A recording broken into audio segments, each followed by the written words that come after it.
discover inspiring stories, practical tools, and the path to true happiness. This is Reclaim Your Life with Irina. Let's begin the journey. Hello, welcome to Reclaim Your Life with Irina. Today we have a wonderful guest who is Melinda Kunst. She's joining us from Indiana. She's a child of abuse survivor, turned advocate and mentor to serve women and men that are recovering from emotional traumas. Welcome, Melinda. It is a pleasure to have you. How are you today? Thank you for having me. I'm honored. I appreciate that. Yes. So I appreciate this.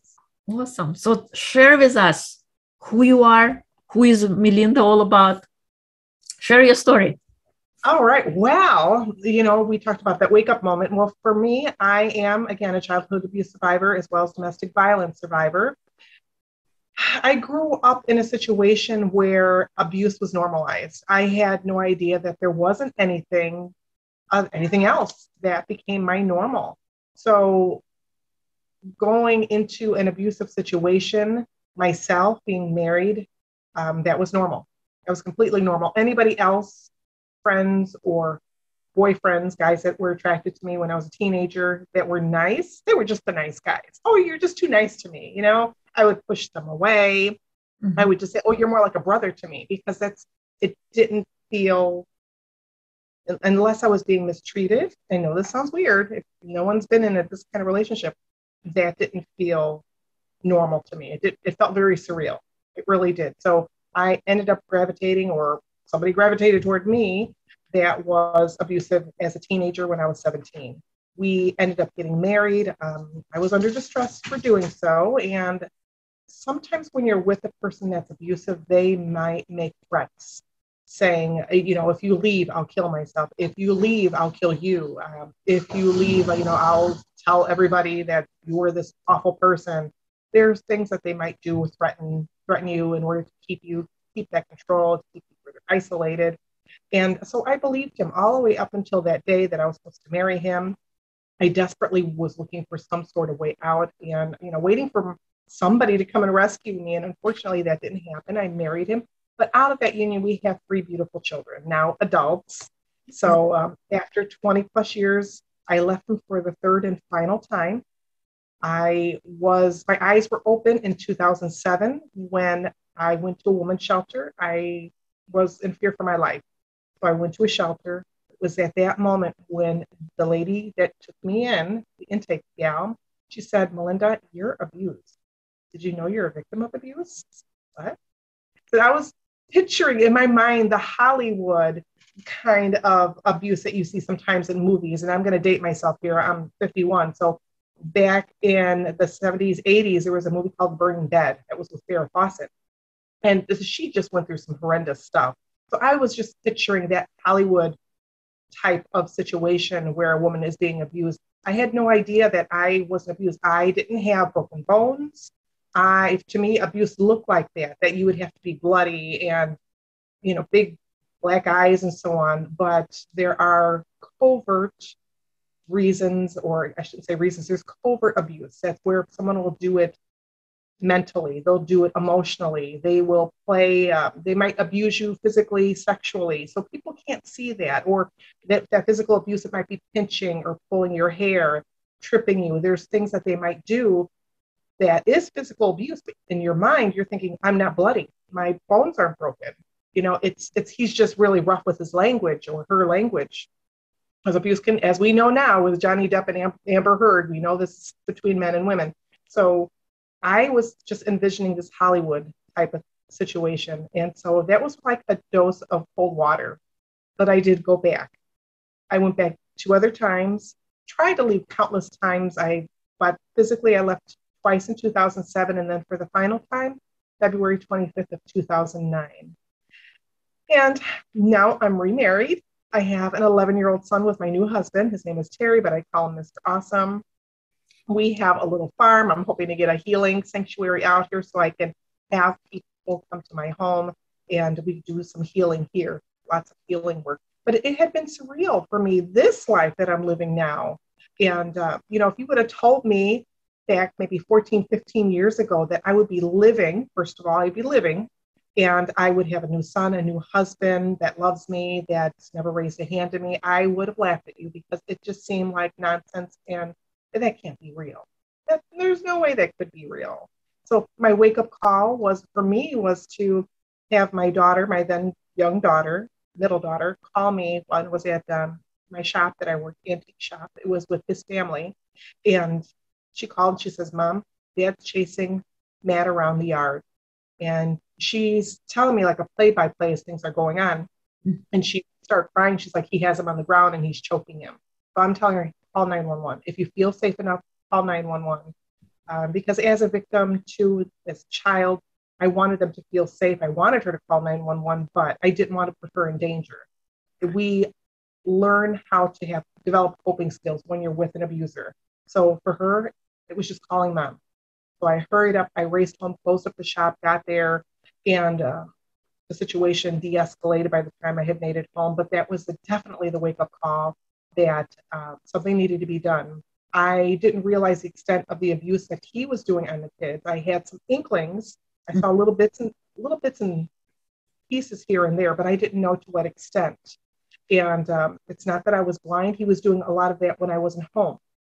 I find out there was also some alleged molestation. I didn't find out way after we were divorced until my middle daughter, who called me that one fateful day, had told her boyfriend, hey, this happened to me.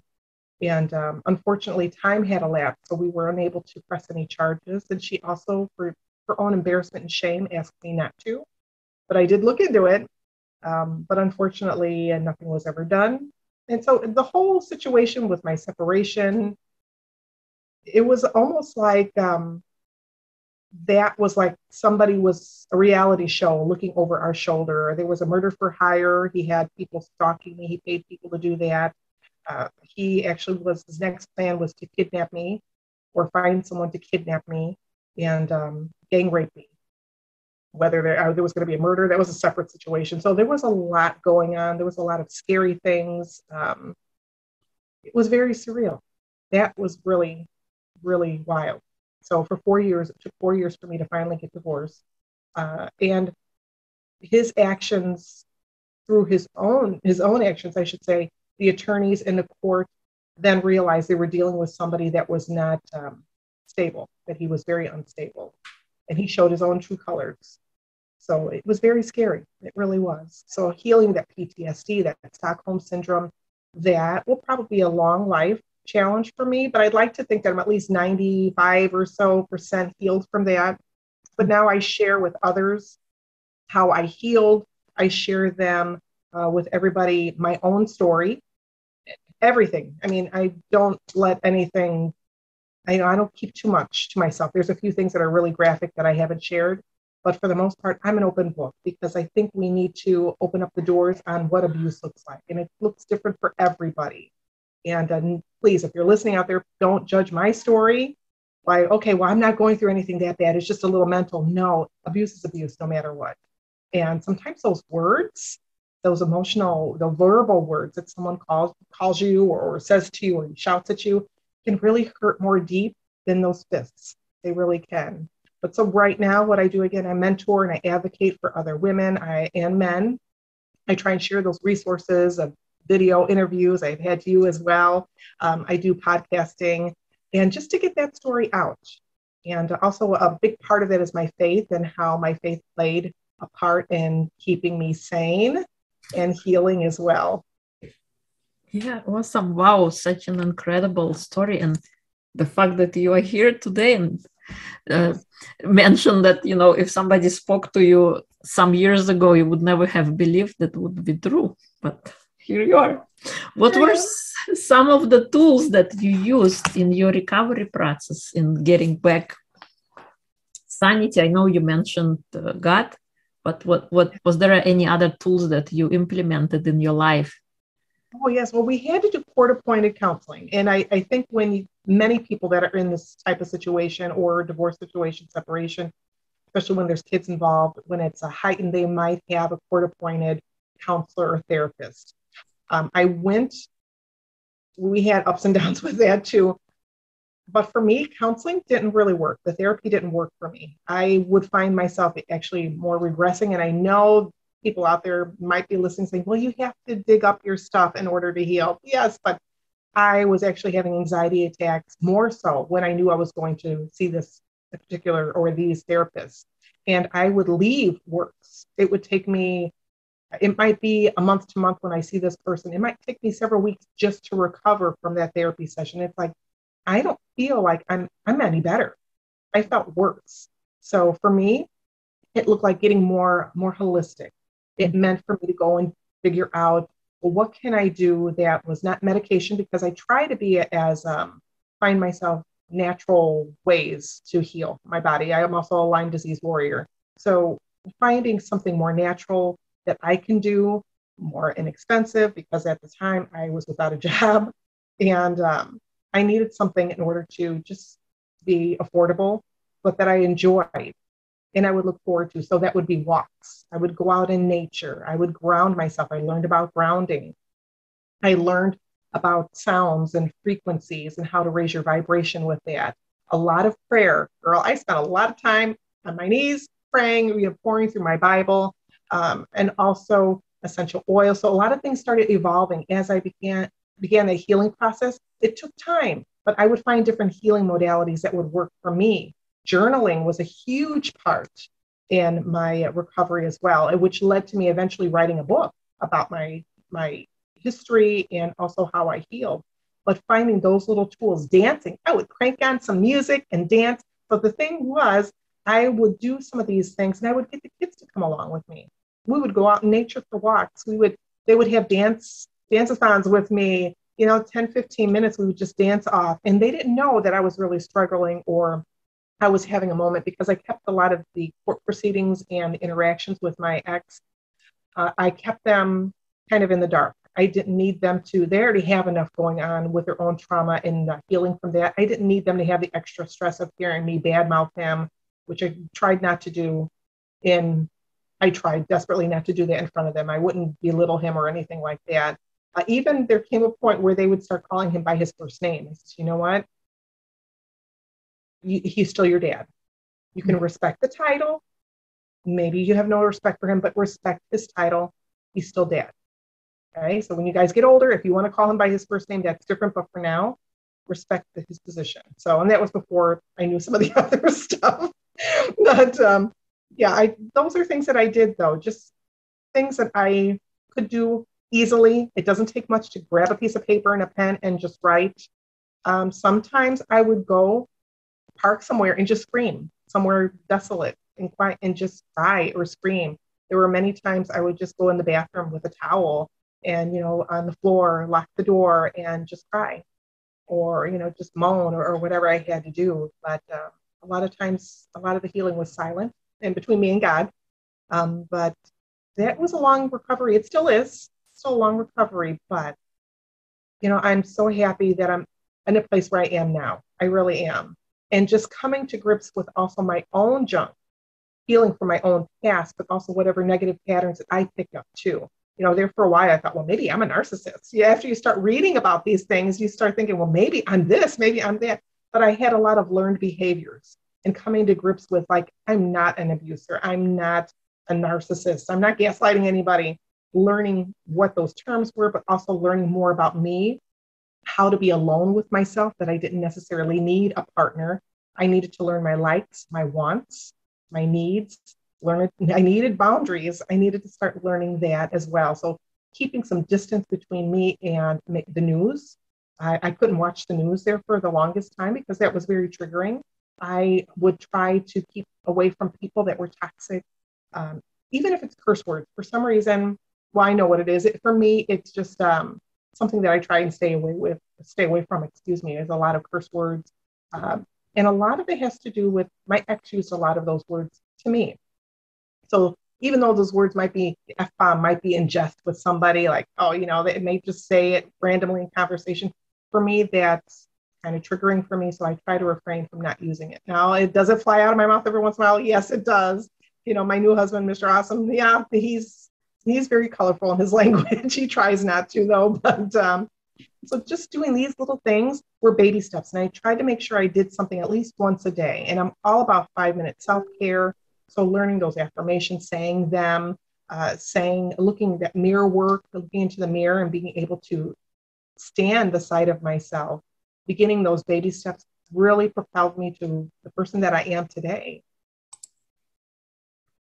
It's so true. You know, my sessions with the therapist, of course, I didn't have the same past as you, but similar. My sessions also didn't help me. And I love how you took it upon yourself to find the tools that would get you better. And walking was one of the first thing I did on my recovery as well. And surrounding yourself, segregating yourself from news and things that are triggering, I think is so powerful and a great deal. And, conversations that you had with God, conversations with yourselves and going inside more so than, I was also looking for somebody to come rescue me. Yeah, and that was hard not to do. Yes, that was hard. You become your own rescuer in the sense that it's up to you, to pick up the pieces, to dig what's not working, to figure out what you like and what you dislike. So exactly, and I really didn't trust myself at that time. That the very early baby stages of my recovery, I didn't trust a lot of the decisions I was making. A lot of times, I heard my ex, his voice in my head, but also I didn't want to jump into another relationship. I didn't trust myself to jump into another abusive relationship because I wasn't quite sure what does toxic look like. I didn't really know at that time. I just know that they gave me this label. I didn't want to be that label anymore. And I didn't want my kids to know that abuse, what we went through, is normal. I wanted them to know that there is healthy relationships out there somewhere, and I set out to find it. Mm-hmm. Yeah. Great point. Now we're going to switch gears a little bit. Okay. I want to ask you some personal questions. What did you want to be when you were growing up? Oh gosh, I had a laundry list of things I wanted to be. I kid you not, there was like 10 things on my list. I wanted to be an actress, a singer, a librarian, a teacher, an archaeologist, a parapsychologist. Wow. So, quite a few things. A dancer. Yes. And what do you do now? Do you have any elements of what you had as a child growing up? Do you have them in your life now? I still sing. I do a lot of singing around the house. I haven't. That's still a thing that I don't do often because that was something my ex said. And he's like, well, you sing terrible. You sing this. So that's something I need to conquer. And, I was actually thinking about hiring that voice coach and eventually just start belting out some tunes. So, that's one of my things on my bucket list to do. But the parapsychology, I'm very spiritual. So this is actually the first house that we've lived in where there's no spirits ever since I've grown up. So this is the very first house that there hasn't been anything in. Every once in a while we have someone visit us, but I tell them, you know what, you need to go. You're not welcome. You need to go. I don't care how friendly you are. You need to go. We don't want to pick up any psychic, any spiritual hitchhikers. So I still am connected with that, very much with that. We still have dance off. Every once in a while, we'll just throw some tunes on and dance with the kids. And I still like old dusty stuff. I'm an antique dealer. So, it's not archaeology, but I do still like doing that. That's awesome that you retain those things that you wanted as a kid, because we are still, even though we are grown up, we still have that little kid inside of us. And it's important to cherish that little kid and give them what they need. Exactly. What sets your soul on fire? What makes you happy? Oh, moments with God, definitely. My kids, my husband, glitter. I love shiny things, wind chimes. But definitely learning, and being able to help and serve others are definitely my top things. What is your proudest accomplishment? Leaving my abusive situation and staying gone. Definitely. Awesome. If you could choose to do anything for a day, what would it be? Oh, just do anything for a day. It would probably be to be able to, and this is my dream anyway, to have a not-for-profit to help others that are dealing with abuse. But if I could do that, that would be awesome. I love it. Even for a day, just to learn, that would be amazing. Awesome. Awesome. Who is your hero? Do you have a hero? You know what? I would have to say I'm my own hero. Well, no, I take that back. My favorite person ever is my daughter, Jess. She is amazing. She's the brave one that called me, that told me about her dad and her brother. She was also in the hospital at the time for a suicide attempt when she was young. She was about 12. And she bravely told the nurse that her dad had hit her before. She's just the bravest lady I know. She's a really cool lady. She's 23 now. She's went through a lot. She's just conquered or on the path to conquering thyroid cancer. So she's my hero. She's postpartum. And this poor girl, she's went through so much, but she just keeps going, and she's amazing. Thank you. Yeah.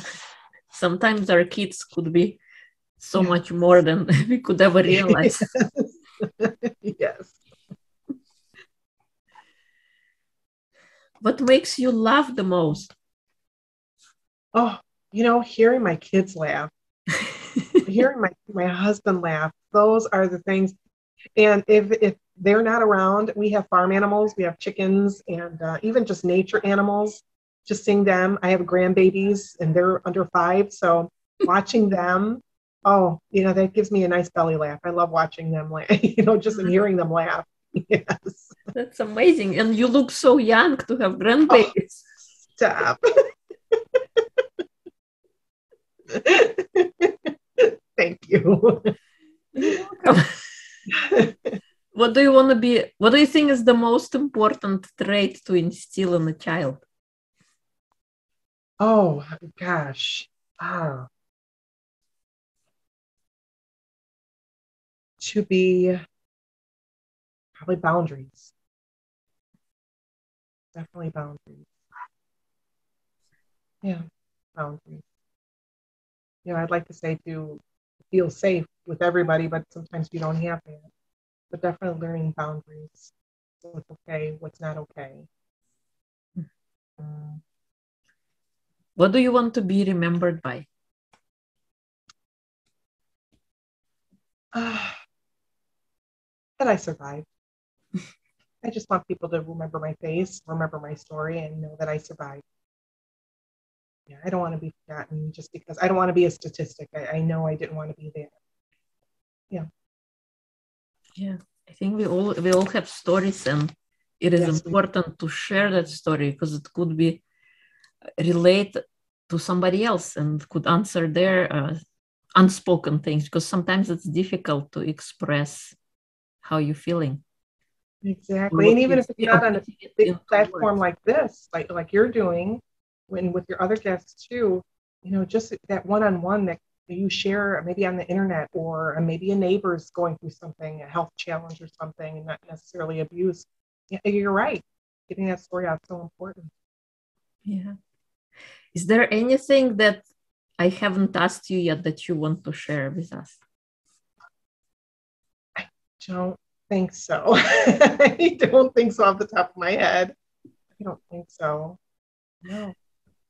But we talked a little bit before. I guess I'm really shy about talking about me and my own needs and stuff, but no, I can't think of anything.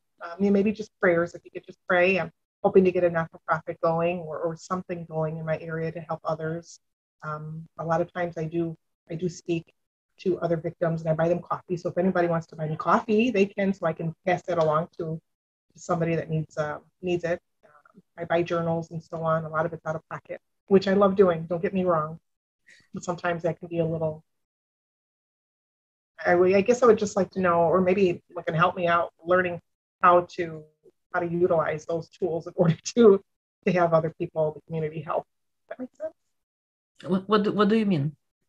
Well, like I'm not a not-for-profit yet, and Okay. eventually I'd like to, but kind of looking not a GoFundMe, like they have something called Buy Me Coffee. It's where people $2 or something, and they give to you to utilize whatever way you'd like to do. And for me, it's to buy. I go to a local shelter and I buy them little gifts.